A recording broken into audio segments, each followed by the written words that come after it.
What's up, you guys? Sean Ross Sapp, managing editor, FightfulWrestling.com. It's Saturday. It's June 1st. We have NXT TakeOver 25. I am joined by three names that you guys know. Mr. Warren Hayes. And, a little bit of a connection here. Mr. Warren Hayes covers NXT every week on FightfulSelect.com. His live post show covers that, NXT UK, as well as 205 Live. We are also joined by Jeff Hawkins, who is on the Brock Lesnar schedule. This is one of his dates. I posted a social media message demanding he cashed in one of his appearances to eliminate all unpredictability.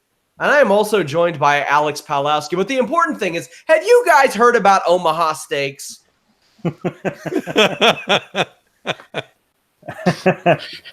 You know, Sean, we're going to hear about the death of your dog in a second, but I want to say, if you're going to hire somebody, ZipRecruiter, the finest way to find. And of course, as always, guys, subscribe to PW Torch VIP, aka FightfulSelect.com. Man, lots of ads. I need to reach out to the Omaha Steaks folks, but hey. I want you to start getting that seatbelt money, man. You're so used to ads for seatbelts. You know you've made it big time. I think I did myself in because as I missed my flight for Listen to Your Boy 100, I got a speeding ticket on the way back, and it was very public. So I don't know if any road safety people want to sponsor our show, but yeah, but look at the bright side. At least Jericho wasn't doing live reads for Blue Chew. You know what, John? We're going to hear about your meeting with Vince in a second. But do you want a hard dick? Listen, John. I know it can be hard. I know it can be hard to get through to Vince McMahon, but you won't have any trouble getting hard. We're going to talk NXT TakeOver 25. I am still a little bit under the weather, so going to set the stage for these fellas. I did a UFC Stockholm post show today. I'm going to review the broadcast portion of Double or Nothing on Fightful Select. That's our sponsor tonight, guys. Fightful Select. Go over there. There will be something that you like over there. We do just a ton of stuff. Warren show every single week, live Wednesday evenings. We got the Weekender that dropped today. I'm doing bonus shows like all the time. And of course, I have the Q&A show. I did a free preview this week. So maybe you're on the fence about ordering FightfulSelect.com. Go check out that Q&A show. Every time we do one, you get to ask as many questions as you want if you're a subscriber. But before we get into the actual show, NXT UK TakeOver Cardiff announced for August 31st. Warren, you get the first word on this as you are our NXT UK coverage guy. What do you think of this? The Saturday afternoon wars are upon us. Yeah, exactly. I saw a lot of people be like, oh, it's on the same day as the AEW show. Yeah, but it's going to be mid-afternoon, fellas. Don't worry. It's the same time as New Japan in London, I bet. Which is probably, that's right, actually. I hadn't thought about New Japan. But anyway, no, I'm actually looking forward to this. NXT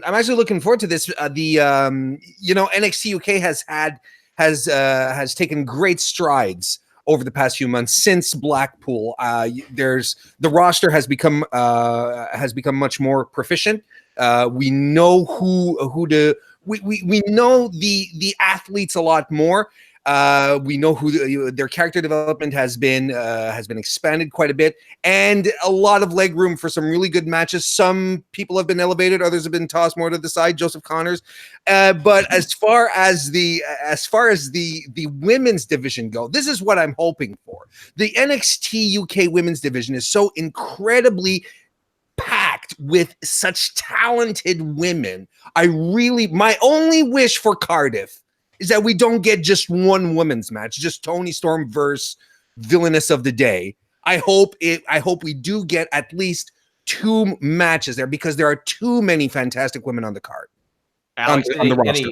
Any thoughts on this show? On NXT UK. Yeah. I mean, I thought Blackwell was really great up until about 22 minutes into the main event, and then I was like, take it home, boys. But things before that. Things before that, I was like, this is great.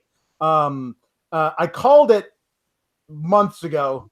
They needed to add Bartel and Eichner to Walter as his henchmen. So they could have just given me the pencil then, and then we wouldn't have had to wait so long. But I'm just happy they finally got around to it because those three guys are awesome. They're doing British strong style versus those three guys in 2 weeks. You can run that every week, and I'll tune in. So yeah, they've got really great stuff. I'm happy they're getting another takeover. It's cool they're doing it in Cardiff. Like I figured all their takeovers would just be in London, but I'm glad they're like doing Blackpool then Cardiff. Who knows who the next one's going to be. That's kind of cool. Jeff, anything to add to this? They have a nice roster over there. I'm just hoping that this show gets a little bit of personality now. That's what it really needs to be a must-watch show, in my opinion. I agree with the notion of getting 2 women's matches on there. I think you're going to get a Xia Brookside Jazzy match on there in addition to Toni Storm, so don't worry about that, Warren. And, of course, Belt the Hunt. Guys, remember, if you want your question or statement read on the show, submit a super chat. Also on this show, it was shown a Damian Punishment Martinez, now known as Damian Priest vignette. I really like this guy's work. He wasn't how should I put this? He wasn't widely known outside of Ring of Honor circles. He was a guy that spent a lot of his time not taking wrestling that seriously. And as soon as he did, pretty much, he got a big Ring of Honor push, got signed by WWE, and here he is. Any thoughts on what we're going to see out of Damian Priest, Jeff? He's great. I just hate the name Damian Priest. It comes from, it's like it comes from the list of rejected names for Aleister Black. I think Punishment Martinez is a great name. Just let him keep that. But no, he's a fantastic performer. My only concern about him is he's a little bit older than most. And, the style he works, you work that over and over again. At his age, he might be prone to injury. But you know what? He's looked great on the squash. No, he was the first guy that Riddle beat. So, I mean, he looked great there. And, no, I like him a lot. Now, the name is terrible. It actually sounds like something out of McFarlane Comics from the 1990s. Yeah. No, well, the name is this. In the the late 80s, there was a sitcom on ABC. I forget what it was like, but there was what it was called. But there was like this stuck-up teenage daughter. And she brought home this heavy metal singer in his mid-20s who she was dating. I'm pretty sure his name was Damian Priest. That's how bad that was, name is. That was Justine Bateman in Family Ties. That was back in the 80s. That's good. Yeah. Well, Fightful has some family ties to the opening match. Our alumni Matt Riddle defeated Roderick Strong. Man, I love this match. There was so much about this that I loved. That Roderick Strong just rapid fire combo towards the end. Anybody who throws out the people in NXT don't sell thing, you show them this match and really show them almost anything that Matt Riddle does, because Matt Riddle, for a guy whose job was to not show pain at all or any weakness at all for such a long time, he sure can sell his ass off. I could tell early on this doesn't have quite the at least production energy of a lot of NXT takeovers. It was a very, very dark atmosphere, but ended up being a really good show. Matt Riddle also very great at kicking out of things at the last second. There is a backdrop across the apron and an Olympic slam that can't finish it, but everything that Matt does seems like it's crisp and believable. Roderick Strong in the best shape I've ever seen him in. Does a great suplex, but there's the power bomb into the knee. Then Riddle eats knees on a twisting senton. Then Roderick Strong just goes into some of the best offense I've seen. Tiger bomb, stronghold. He turns it into a lion tamer. Then he ties up Matt in the ropes. And legit, my favorite spot of the match was Roderick Strong just running across the ring and punching Matt Riddle every single time that he went through. And all of them looking good. All of them looking believable. Matt selling his ass off. Then Matt ends up winning with his or I guess the new version of his finisher, like a cradled bro stone. I was in love with this match. Again, Warren, you cover NXT. I'm going to give you the first word on this match. What'd you think? This was the match I was most excited for, because you have Matt Riddle, who is essentially a 2K19 wrestler that you give all the big power moves to, and he still manages to pull them off every time because his dexterity is so high. And then you have Roderick Strong, who is fantastic. And what I was most excited about is seeing Strong in a singles match again. Before he joined Undisputed Era, he had a fantastic run in NXT as a singles competitor. He was really, really tight. It was super exciting. He even spent some time on 205 Live where he had some really great matches as well. I thought this was the perfect pairing for, on one hand, Roderick to come back into a clear singles match, and for Riddle to get a win. I don't think there was much of a shock here, but to put Riddle in a match where he will be able to pull out everything that he has to pull out with a guy who can meet him step for step and will make him look good in the process. But I wasn't expecting Matt Riddle to make Roderick Strong look so good in the process. Not because I think Riddle can't sell, or I was just surprised at the amount of offense that Riddle took. And I just added, this is another notch on my Matt Riddle love belt tonight, I guess, that I'm adding, because I thought he was fantastic the whole way through. Alex? Yeah, this is great. Normally, I say that the clockwork thing of TakeOver the past couple of years is that the tag match always starts off the show. It's ridiculously hot. The guys go crazy for it.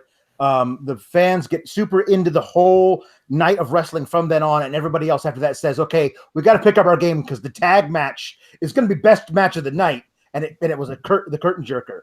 This time they said, "Okay, that's off. With this giant ladder match, spot fest, we're not going to do that first. We're going to have Matt Riddle and Roderick Strong, these guys, while they do other things, are also consummate technicians. Like, they absolutely know how to work all different facets of a wrestling match." And they said, "Guys, go out there and do great wrestling, like wrestling, grappling." And it was, I loved it. I thought it was really cool. I mean, a friend of mine says it's hard for him personally to ever root against Roddy. And I said, "Sir, the man nearly beat Riddle to death with his own flip-flop. I mean, if you can't figure out that man's a heel out from that, I don't know what to tell you." But I thought this was really great. And the thing about it is that I actually really love Roddy Strong. I think he's really underrated, and yet I feel like his ceiling in the company is this: to get somebody else over by being like fiendishly competitive and competent in the ring. Like, I don't know how far. I'd love for him to get at least a run with the North American strap, but I don't know if he ever will. But in matches like this, where he has to go out there and lose, he always makes the other guy look like an absolute U.S. mint. Like, it's fantastic. I really love this match. The secret about Roddy is that he is the most well-rounded performer in NXT. Yep. In my opinion, you want him to be a underdog babyface, he can do that. You want him to be a heel, he can do that. This is his perfect role, in my opinion, in terms of being that second in command of the Undisputed Era. He's a great bratty heel. His backbreakers are fantastic. He's the best heel that PWG ever had, in my opinion, when I watched him there. Sean, you'll be happy to know that Roddy and I one night bonded over our mutual love of the Cincinnati Bengals. Roddy is a fan.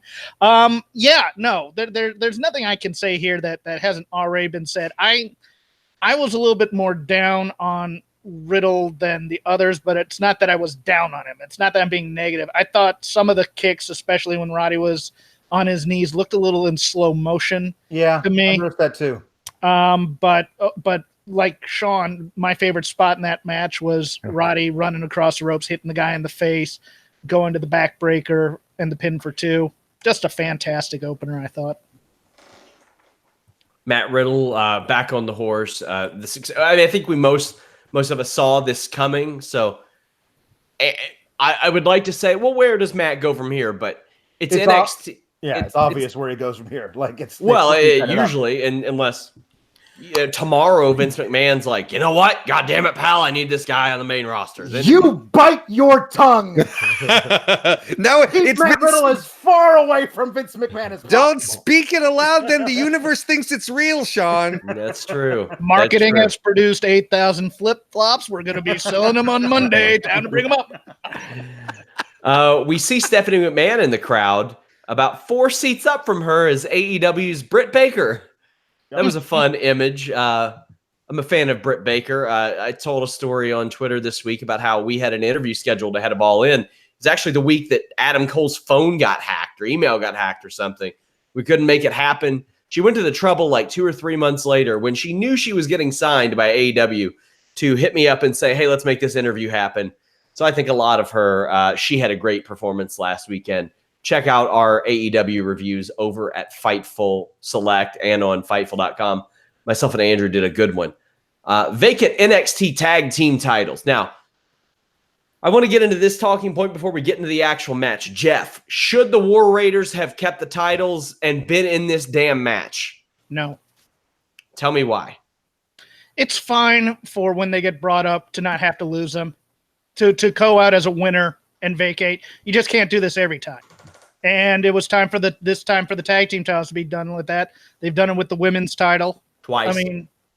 I mean, it's fine to do it this way. I have no problem. If you're going to consider in canon that NXT is a quote-unquote developmental territory, blah, blah, blah, blah, blah. No, it's not. It's a third brand. Okay, fine.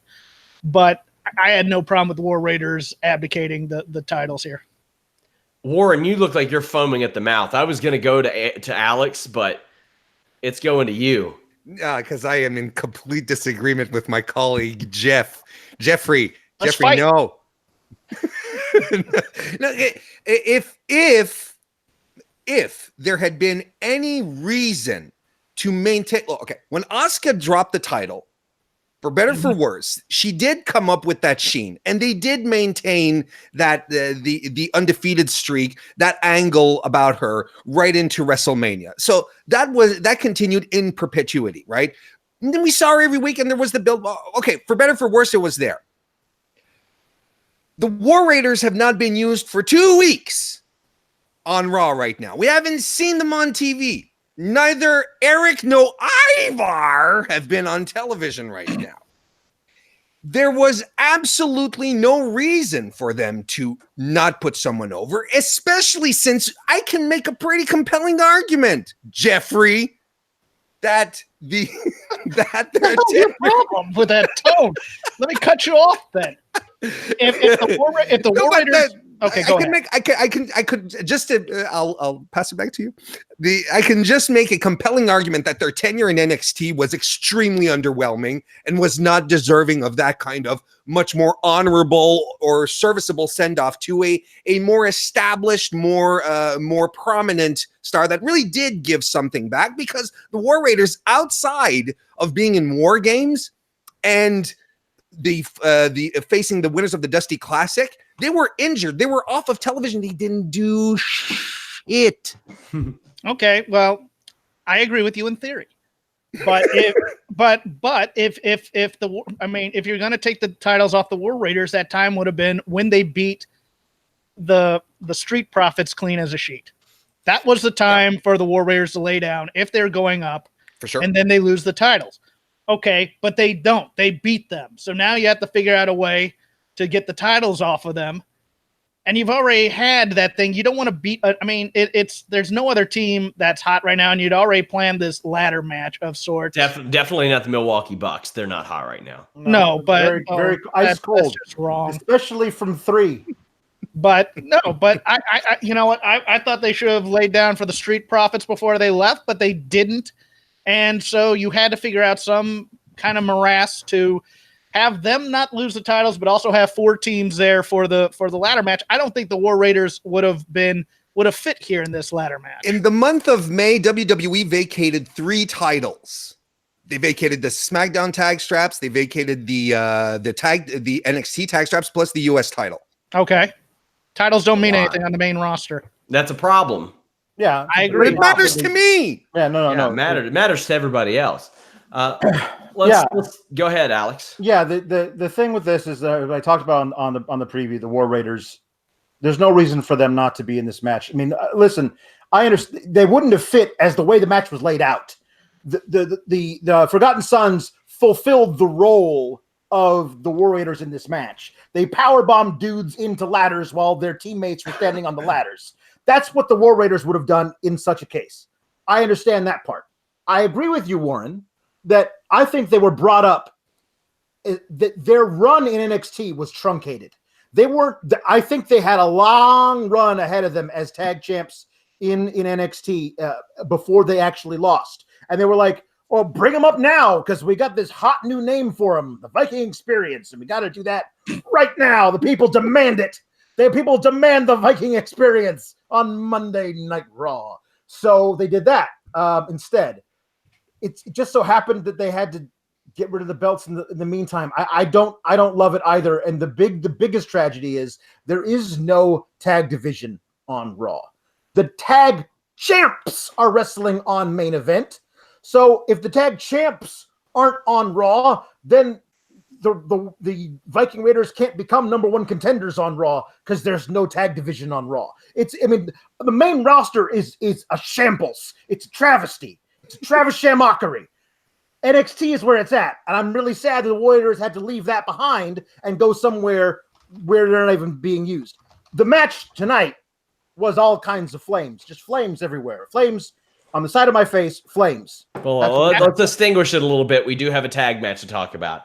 The Street Profits win, becoming NXT Tag Team Championships or champions. This is good.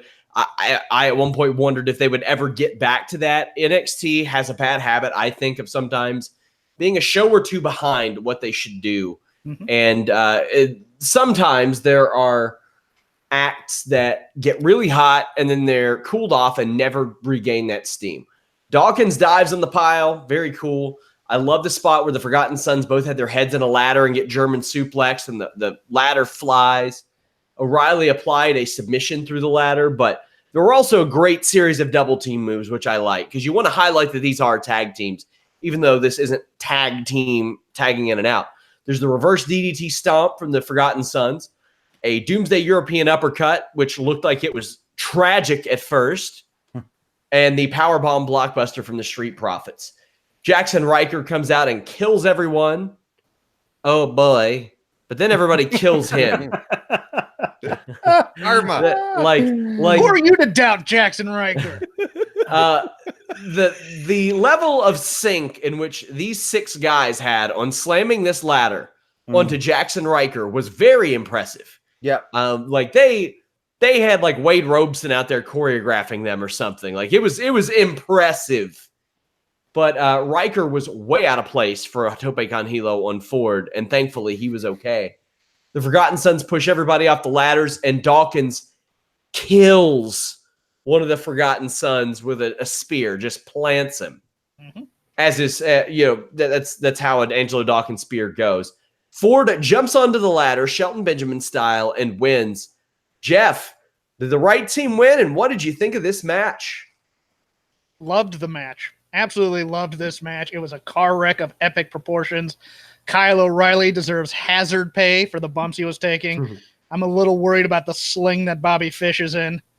God, that'd be terrible if he got hurt again. Yeah. But the right team won. It was time to either give them a title run or break them up and see what you had with Montez Ford, who is now over 30. No offense to Angelo Dawkins. He's been in NXT since Shoot Nation. Everybody remember Shoot Nation? Oh, my goodness. But look, my opinion was, and this goes into your point, Sean, if the Street Profits lose this match, they can't be heated up again. They got hot. You had the War Raiders beat them. You had the Forgotten Sons beat them. It's going to be hard to ignite them. Give them a run here. Let's see what we have with them. If we don't, let's break them off and see what happens. But I had an argument on Shake Them Ropes this week. The only team that could win this match, in my opinion, were the Street Profits. DeAndre Hinton says, happy the Profits aren't the new Enzo and Cass with the tag titles. Don't quite know what that means.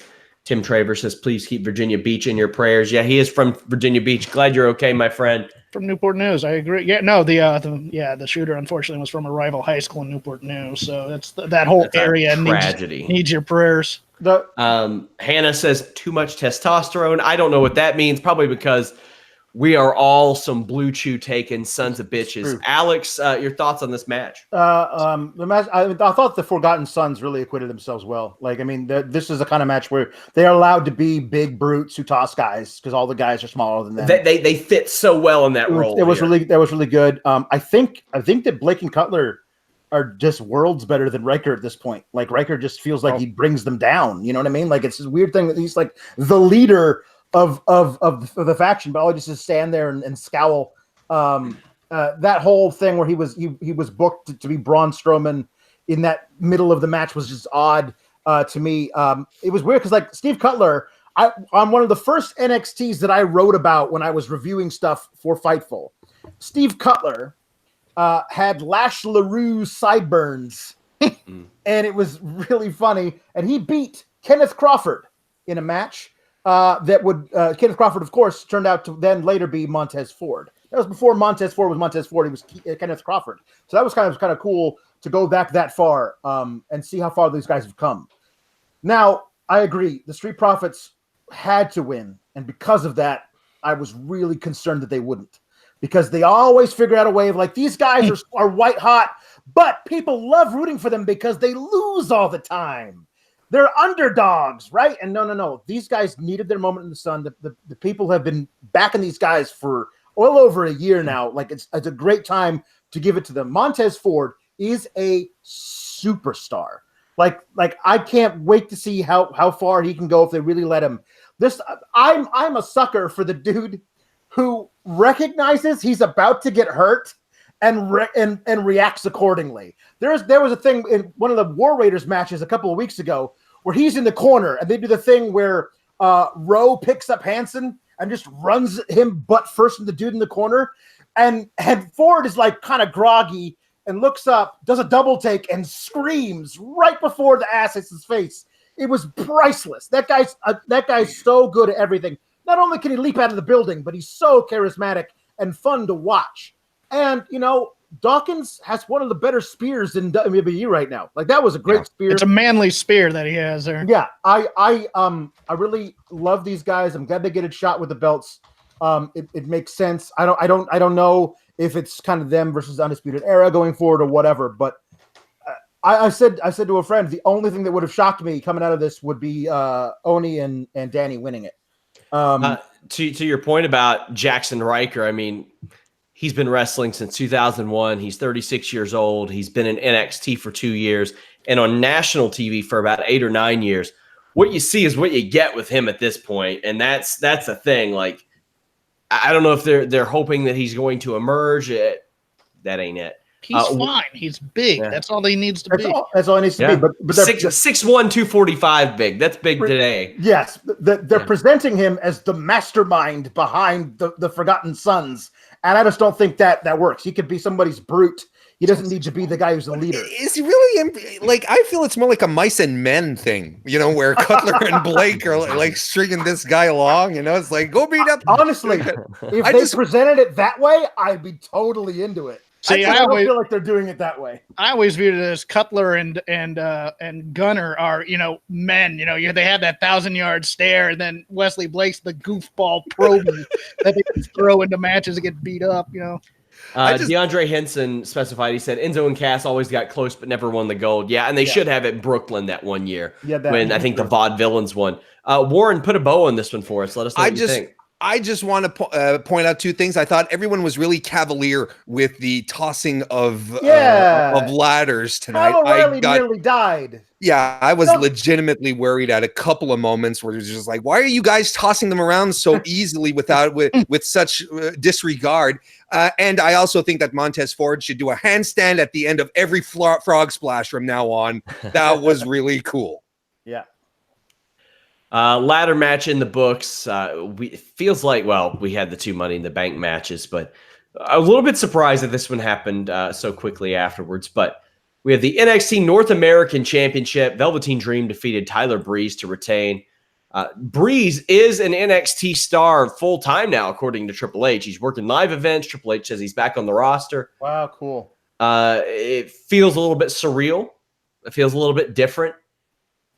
Breeze works the leg of Dream before Dream takes back over, and the crowd was very supportive of Breeze and seemed to be invested in the story that he's told and that Dream is told about Breeze being out of the spotlight so long that it's unfamiliar to him. I thought the timing on Breeze's strikes tonight was just amazing. Like he connected with drop kicks and super kicks and knees very, very well. A Dream DDT couldn't beat Breeze, and then Dream ends up using Breeze's Unprettier. Breeze hits both of his signature moves with the beauty shot and knocks Dream outside. And as Dream grabs the North American Championship, Breeze is caught off guard. The Death Valley Driver and Purple Rainmaker wraps it up. And after the match, Breeze gets Dream to take a selfie with him. Warren, this one goes to Alex first off. Yeah. This Breeze is a guy that you kind of championed a little bit, lesser so these days, about getting on TV, because I think by now you'd kind of figured, okay, that's a lost cause. Right. But he is back in NXT. How do you think that served him, all things considered? Listen, it would be even strange for me to be like, hey, you know who they should use on TV more? Tyler Breeze, who hasn't been on TV in months. I was a huge proponent of Breezango. I thought they were great together. There was that one match they had back at Backlash a couple years ago, which is the Usos, where they did all the costume stuff, all the comedy. I thought they could have won that match and then had like a month run with the titles, and it would have been really, really fun. Like, at least strap those guys up just briefly, because they did so much for SmackDown during that time. I thought it was really great. Breeze, as I said in the preview that we did on Tuesday, he is the absolute perfect guy to do this, to be like, he was so beloved there and so trashed when he was up on the main roster, like never really capitalized on all the stuff that he could do.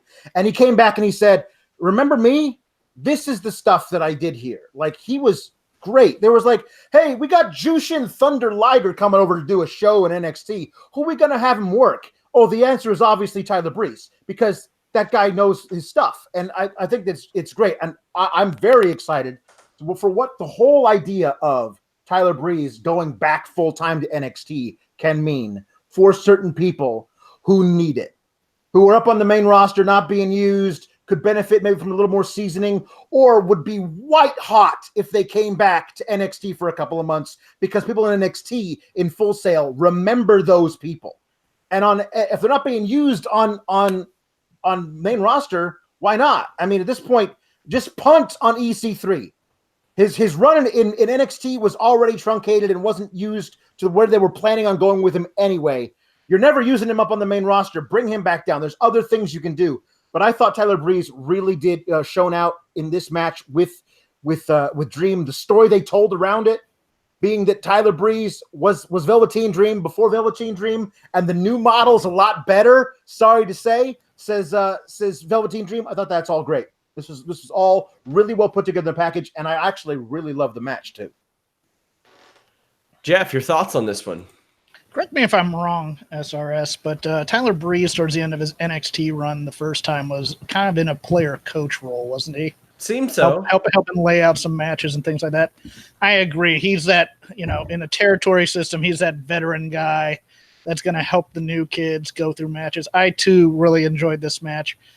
As long as Tyler Breeze is making main roster money on NXT, I'm happy for him. If he had to take a pay cut, not so much. I mean, sure. That's art versus commerce. I get it. I am probably in the minority here. I hated the post match. I didn't like it. I didn't like that at all.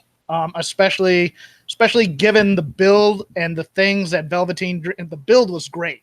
That video, hype video, fantastic. It's probably the best hype video they've had since the Bayley Sasha Brooklyn one. And given the things he said in that match, that post-match should have never happened. Right. But the match itself was fantastic. I thought Breeze, again, he's one of the more underutilized talents. We can say it over and over again. I was kind of secretly hoping he'd be a guy that got his release and could go elsewhere, like in a Super Juniors type of situation. But yeah, other than the post-match, it was a fun little match, and I thought Dream held his own too. He can sometimes be a little bit too, how do I put this, too into the character before doing moves in a way, and a little bit too main rostery, and that he has, his certain things. He'll do the double axe handle, he'll do the elbow, but this one he was very smooth, didn't miss anything. I thought it was fine. Warren, were you surprised that Dream didn't have anything AEW inspired on his gear? to a certain extent. I was actually like, I was wondering what he'd pull out. You know, I was actually saying to myself, what if he came out as Dream Ambrose, for instance? There you go. I thought he had something under those tights. Did anybody else think that the gold tights were holding up like something spray painted or something that was going to set off Tyler Breeze? Trying to hit me with a Bluetooth segue, aren't you? But yeah, but although I loved his gear, it was a little you know, even a couple of us were discussing it'd be interesting if he did come out as Fandango. You know, that would have been pretty funny as well. I like this match as well. The only thing that and this is how I'm very, very torn on Tyler Breeze returning to NXT. On one hand, very glad to see Tyler Breeze wrestling, doing stuff, because, you know, I think he's been criminally underappreciated by main roster powers that be. However, you know, that is we'll see how this develops, right? But that he is taking up a spot from someone else. You know, it's like there's in this case, yeah. Yeah, you know who that spot is, you know, exactly. We know. But you know, there's someone else that they've signed that's in developmental that, you know, won't have the time that is now being given to Tyler Breeze. So, like I said, you know, it's all a question of let's see how it goes over the next few months. I think it's, like you guys pointed out, it's fantastic that he's back, because he can train. He does have stuff to teach. You know, I think this is a role that Cassius Ohno had over the past during the last few months of his NXT career. I think it's one of the reasons why he's been sent over to UK as well, to sort of bring his intelligence over there. So we'll see. I mean, overall it's a positive, but I just can't shake that out of my mind. It's like, well, you know, who's not going to be getting this attention now? NXT Women's Championship, Shayna Baszler defeated Io Shirai to retain. The horsewomen stay backstage, at least briefly, until Shirai starts doing well, and then they come out, but Candice LeRae helps her out. Shirai really set the tone with a big strike to the back of Baszler, and then Shirai would avoid a lot of Baszler's attacks. Crowd was very hot for this. There's a lot of great transitions in and out of false finishes, especially the Kirifuda clutch. Baszler applies the Kirifuda clutch, and after a while, Shirai finally taps. After the match, Shirai attacks Baszler with a kendo stick and a chair, does a moonsault with the chair. Now, I mean, I love Shayna Baszler. I think she's wonderful. They really do. It feels like they do everything to death with her. It feels like every feud they run through like 2 or 3 matches with her. Alex, what'd you think of the match? And is this something that you're willing to, not willing to, I mean, it's going to be a good wrestling match if they run it back, but is this something you're interested in seeing continue, the Io Shirai, Shayna Baszler thing? It's an interesting way that they've put together this whole Shayna Baszler run, because she's right when she in their promo says, all the people that I beat, they all go up to the main roster. I mean, it's not like I'm beating scrubs. But I send them packing. They can't hack it in NXT because they can't beat me. So I think that's interesting. I mean, I love Shayna Baszler. I think that she's a legitimate person. There's a lot of really cool stuff they could do with her on the main roster. And then I remember, oh God, no, don't put her on the main roster, because the women don't even have time on a 3-hour Raw. But in this particular match, I thought it was really well put together. I liked it. I liked as Io's possibly about to win. That's only when the horsewomen came out. Candice kind of serving as like a Kairi Sane replacement. Fine. They've been working that angle for a little bit now. That's as well. The one thing I will say to Io, what are you doing with that particular type of pinning predicament?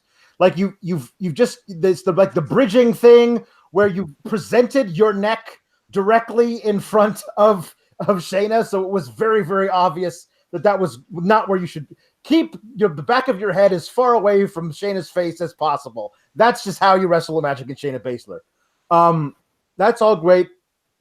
Shirai snapping afterwards. I don't know if they were trying to present that as like, oh, she went too far, but it's not like Shayna said to her cohorts, stay back, stay backstage. I don't need you tonight. I'm going to beat her one-on-one. And then, and then Io lost without there being anything involved.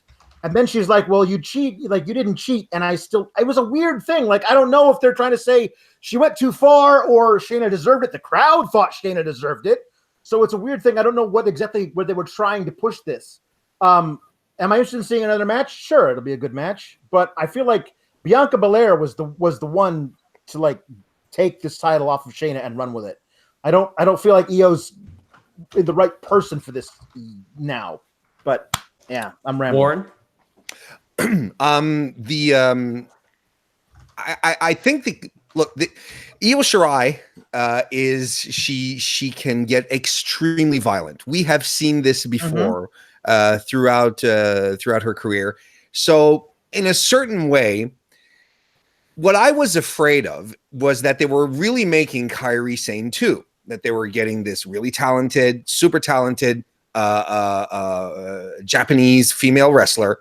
And that look at how adorable she is. We'll make her smiley and happy, and she'll be so cute and happy, and everyone will love her.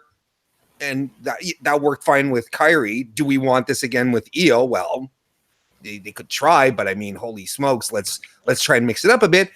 If they are showing a bit like some cracks in this veneer, in this in this pretty presentation, the long hair, the colorful ring gear, showing that underneath all of this, there really is like this twisted, violent woman who's just ready to burst out because she can't stand losing, because she just gets mad at herself. Maybe she's just a bit psychotic. I'm okay with that because it fits in the legend of Io Shirai. And I think that's something that if we're able to introduce it to the WWE universe, the North American viewers, in and about itself, then they can, it'll be a whole new vision. It's not just because we get, petite Japanese wrestlers that they necessarily have to be cute and smiley and act like J-pop stars. They can be vicious, violent, and just want to hurt people. And I'm okay with that. Jeff? I agree with the quote on the video. Io Shirai, when she was signed, was the best wrestler in the world, male or female. It is interesting that Shayna Baszler is now the most dominant women's champ in NXT history, a role that nobody ever really saw Shayna Baszler going into, and I'm not sure the crowd is catching on to what NXT is trying to do with her here as the most dominant NXT women's champion. I'm thinking they're thinking that she should be getting more of a reaction than she is. Dare I say they were trying to kind of recreate a Becky Lynch moment here with Io Shirai? The docile, friendly, I have friends type of person, but now I have a bit of an edge, and now you can applaud with me. But to me, it came off as almost a quasi-heel turn. And I thought, logic would say that Candice would be trying to stop this, as opposed to just going, oh, go ahead. Candice was concerned. She was like, what am I giving you this chair for? And then afterwards, she was like, are you okay? Because that's not like you, which is a weird deal, because I think that they're presenting Io has two sides to her that maybe Candice only sees one of them. Like, again, we don't know where they're going, but I trust NXT storytellers a lot more than I trust main roster ones. So. Well, she's an accessory to attempted murder now. Thanks. Yeah. But I don't want to see friends fight again. But I think Io Shirai has a similar problem to Kushida. I think that they think that their superstar aura will be enough to carry them versus being made strong through wins. It's not that they're not having good matches. Both Kushida and Io Shirai have been having some very, very good matches. It's just, to me, they're not having the dominant matches that precede their reputation that they're telling us all about on TV. And I think that tends to be a problem. And I think it's, look, I'm going to go there. I think it's mostly because they don't speak great English. Io Shirai's promo was fine, I thought. I don't think this needs to be a necessary skill, but I just don't think either Io or Kushida have been shown to be as strong as they should be on NXT television.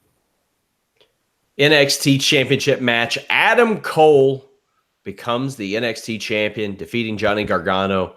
Cole is played out to the ring, super over per usual. That's just one thing you can count on. Undisputed Era is going to be mega over at NXT TakeOver. Just awesome.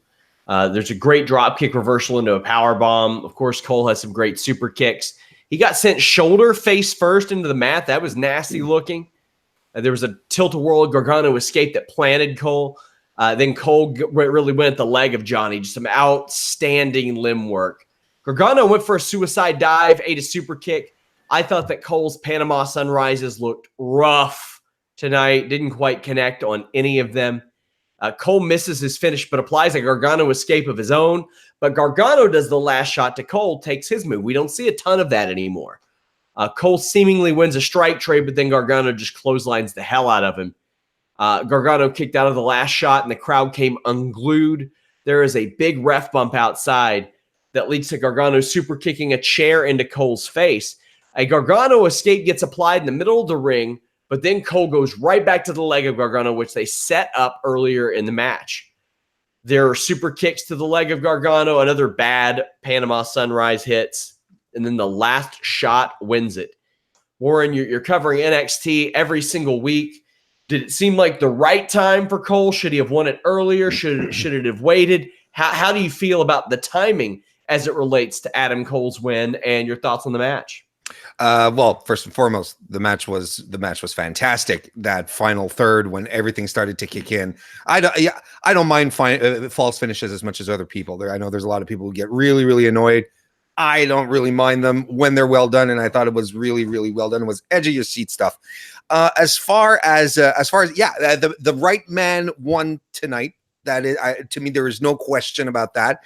Just as the right man won in New York. It was Johnny's time to win. Of course, if you were to trace back at what they were planning and what was supposed to happen, well, Johnny was supposed to win the title off of Tommaso Ciampa and then really put a nice bow on their whole story and the ultimate feel-good moment. But it was Johnny's time to win. This was Adam Cole's time. He's been an unsung hero throughout his entire run in NXT. He's been massively over since the minute he got in the ring and attacked Drew McIntyre. He's been over since that very, very moment. And it's the perfect time right now because who is your monster heel on the male roster? Ciampa's still out.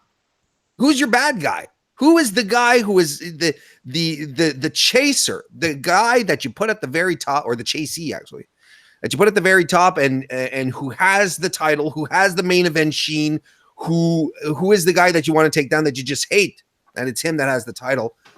There was really no one else. This was his moment to be elevated to that spot officially. And I think the whole division, the whole men's division is better off for it. And Johnny Gargano back to being a loser. That's how we like him, really. Jeff, do we see Matt Riddle versus Adam Cole in Toronto? I think so, probably. I thought it was too early to go back to this rematch. I thought that they didn't play up the angle that it should have been, which was on the go home video about, I can beat you in one match. I think that should have been the story, this entire build. And I don't think they ever really reestablished Johnny Gargano as a superior babyface on TV enough with his promos to go back to this match. I got this feeling this may be Gargano's goodbye. I thought it was too soon to go back. I thought it was too soon to switch the title. Match itself was fantastic, as usual. Johnny Takeover is Johnny Takeover. And Drake finally took a bump. Good on him. But yeah, no, I thought a lot of this was too rushed for the rematch. And I kind of disagree with putting the belt on Adam Cole at this time. Alex, your thoughts on this one? I mean, I feel like it's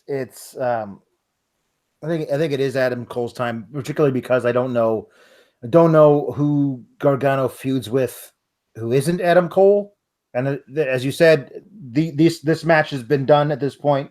The idea we have 2 out of 3 falls, and then the rematch is a singles match. That's it. That's usually the reverse. Mm-hmm. So this is a kind of an interesting way of Adam Cole using his intelligence in ways like that of getting over on Gargano at this point, after having him beaten him in the first of the 3 falls before.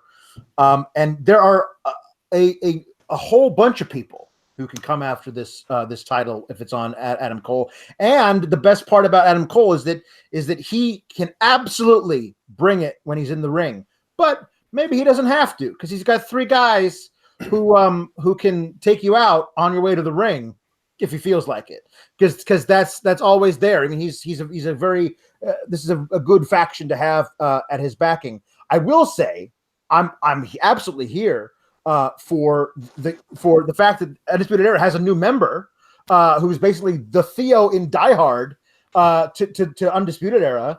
Josiah Williams comes out rapping the theme song, which I've seen on Twitter before. That was kind of a really cool touch and a very takeover entrance for Adam Cole that we hadn't seen before. That was really interesting. I love the idea, because what I feel like it's going toward is Matt Riddle versus Adam Cole, and I like the idea that Matt Riddle being just like totally chill and like whatever until he gets in the ring and then he murders you. Like, I feel like that's a really interesting character to have. Like basically saying Adam Cole can say, okay, fine, you can have a shot at this title, but you got to beat my 3 buddies in a gauntlet match. I just have the entire thing of NXT. Like, one episode of NXT he has to beat Fish, then he's got to beat O'Reilly, then he's got to beat Strong. If he does all that, then he gets the title shot. You can do a lot of cool stuff with Riddle getting to that point where he faces Adam Cole at Toronto, if that's where they're going to go. I think that NXT is better when you've got a really good heel with the strap, because you have no shortage of guys that we want to root for going after it. If you want to hear more great takes like that, Alex is with me every Monday and Tuesday on the Fightful Post-Raw podcast. You can follow him at Pawlowski the 4th on Twitter. Jeffrey, where can the people follow you on social media? You can follow me at Crap Game 13. You can follow my other show at Shake Them Ropes. And occasionally I drop in here, to smack Warren around. Well, Warren smacks himself around. Take that any way you want. Behind the paywall over at FightfulSelect.com every week on our midweek show. He reviews NXT 205 Live UK. Tell the people a little bit about it, Warren.